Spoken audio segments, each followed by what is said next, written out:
اور پھر دیکھیں غدیر خم کا جو خطبہ ہے، صحیح مسلم میں اوپر تلے 4 حدیثیں ہیں، فضائل علی والے چیپٹر میں انٹرنیشنل نمبر کے مطابق 6225 سے لے کے 6228 تک، اپنی وفات سے تقریباً 1.5-2 مہینے پہلے آپ نے حجت الوداع کے بعد مدینہ شریف واپس آتے ہوئے خم نامی گاؤں میں پانی کے لیے پڑاؤ کیا اور کنکلوڈنگ گفتگو تھی، اونٹ کے پالان کا ممبر رکھا گیا، اسے غدیر خم کی حدیث کہتے ہیں۔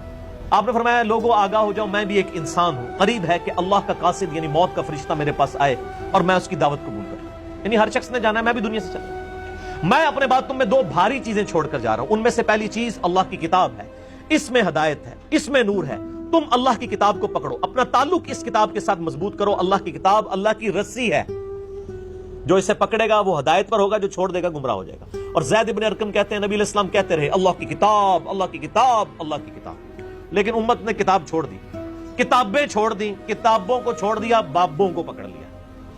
پھر زید ابن ارقم کہتے ہیں کہ نبی صلی اللہ علیہ وآلہ وسلم نے فرمایا دوسری بھاری چیز میرے اہل بیت ہے، میں اپنے اہل بیت کے بارے میں تمہیں اللہ کا خوف دلاتا ہوں، اپنے اہل بیت کے بارے میں اللہ کا خوف دلاتا ہوں، اللہ کا خوف دلاتا ہوں، 3 دفعہ فرمایا، امت پھر بھی نہیں ڈری، نہ کتاب پکڑی،